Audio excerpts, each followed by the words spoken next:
If you, Okay. and if you can put yourself in that place where you don't. I think it is for anybody. I think it's a universal, especially now. People are so incredibly self-absorbed. I mean, I think I don't know. It's been a while since I mentioned one of my favorite documentaries I've ever watched. It's called The Century of the Self. Have I mentioned that in this class? It is brilliant, and I think everyone should watch it. You can see it on YouTube for free. The Century of the Self by Adam Curtis. He's a British filmmaker, made it for the BBC, and it's all about, mainly it's about this psychologist. Well, I think he was trained as a psychologist. His name was Edward Bernays. He was a New York therapist. He was Sigmund Freud's nephew. And I think if you want to give credit, place blame for a lot of the corporate greed and a lot of the just the mess that America's in today, you can look at him. And I'll tell you why, because he knew psychology so well that he knew that if you can convince people, because he basically got into advertising. And his thought was, if you can appeal to people's unconscious desires, you can own them.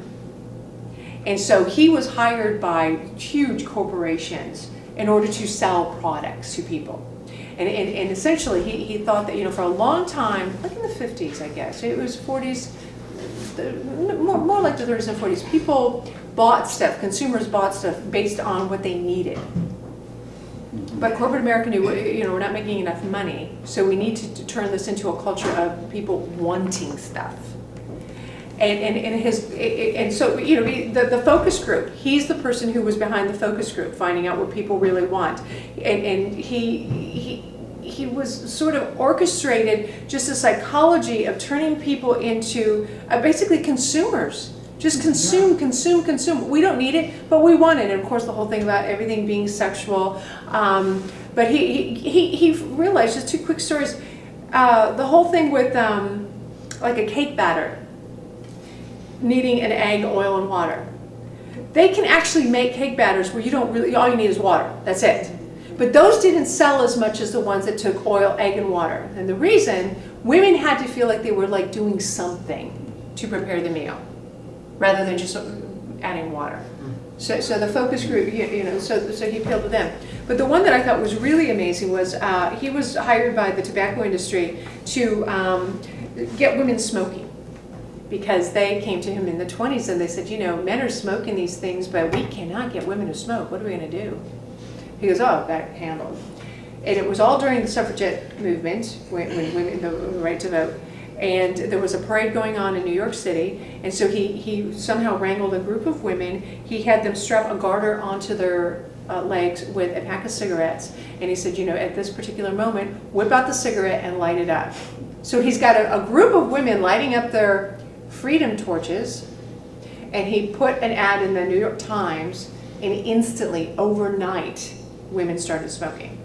This is what a genius this guy was. And I remember after I watched it, I thought, I'm never buying anything again. I'm just never going to shop again. What's it called again? The Century of the Self.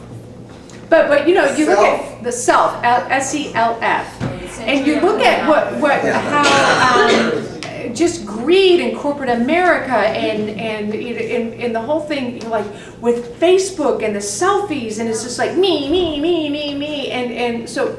I think what has ended up happening is, in addition to a lot of other things, a lot of people don't really feel like they're being seen, heard, or experienced.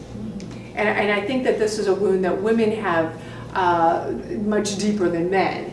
But I think that it's starting to affect men now more and more and more, just because we're so focused on so many, and of course technology, and it's just fascinating, I think.